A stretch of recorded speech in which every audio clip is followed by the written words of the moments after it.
प्यारे बच्चों, कैसे हैं आप सब? आशा करती हूँ आप सब अच्छे होंगे, स्वस्थ होंगे।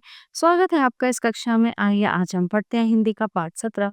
हिंदी व्याकरण का पाठ 17 कहानी लेखन। कहानी सुनने का शौक हर बच्चे को होता है। दादा दादी या नाना नानी का नाम तो कहानी से ही जोड़ा जाता है। दादा दादी और नाना नानी मतलब कहानियों का पिता। कहानी कहना और कहानी लिखना दो अलग अलग बातें हैं। कहानी कितनी रोचक और मनोरंजक है, यह कहानी सुनने और पढ़ने वाले के भावों से जाना जा सकता है। कहानी लिखते समय हमें कुछ बातों का ध्यान रखना चाहिए। कहानी का विषय रोचक होना चाहिए। कहानी में छोटे छोटे वाक्यों का प्रयोग होना चाहिए। कहानी की भाषा सरल और स्पष्ट होनी चाहिए। कहानी के समापन पर विशेष ध्यान देना चाहिए और कहानी का शीर्षक छोटा होना चाहिए। कहानी दो तरह से लिखी जा सकती है, चित्र तथा संकेतों के आधार पर, सहायक शब्दों के आधार पर। ठीक है, दो तरह से लिखी जाती है। बच्चों, यहाँ पे आपको दोनों तरीकों से कहानी लिखना सिखाया जा रहा है। चित्रों को देखिए, संकेतों को पढ़िए, समझिए, कहानी लिखिए। आम का पेड़। बूढ़े व्यक्ति द्वारा आम का पौधा लगाना। राजा का बूढ़े व्यक्ति को पौधा लगाते देखना। ठीक है, राजा का बूढ़े व्यक्ति से बातचीत करना। बूढ़े व्यक्ति का राजा को पौधा लगाने का कारण बताना। तो ये चित्र संकेतों के आधार पर है। ठीक है, अब चलिए पढ़ते हैं। क्या है ये कहानी? कुंतलपुर का राजा बड़ा ही न्यायप्रिय था। वो अपनी प्रजा के सुख दुख का ध्यान रखता था। प्रजा भी इसका बहुत आदर करती थी। एक दिन राजा अपने राज्य में घूमने निकला।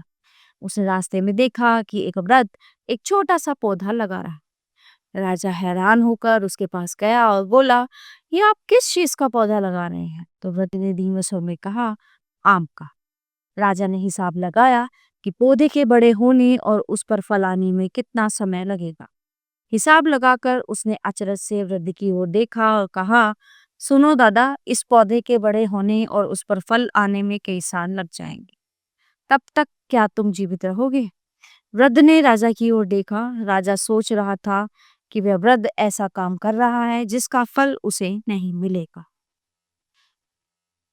वृद्ध ने कहा, आप सोच रहे होंगे कि मैं ये काम क्यों कर रहा हूँ।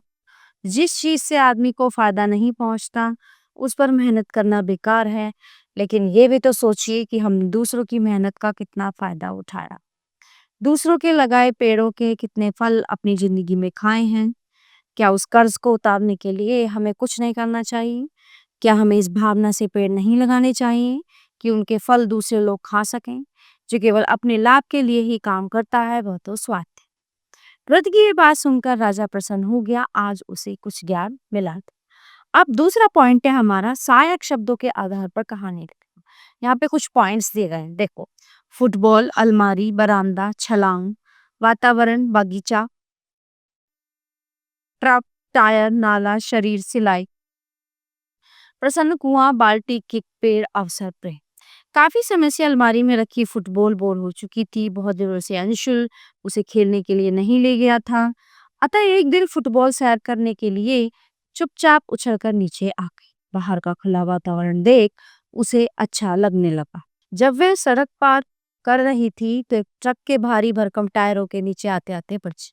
चलते चलते उसे एक नाला दिखा।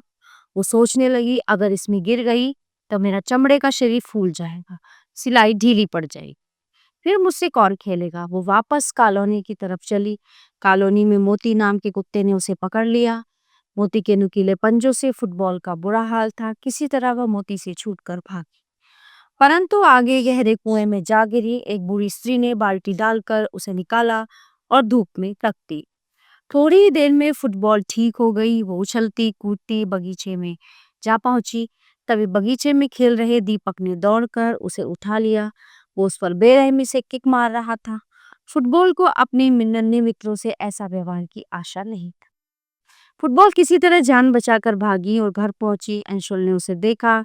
उसने फुटबॉल को साफ किया और अलमारी में रख दिया।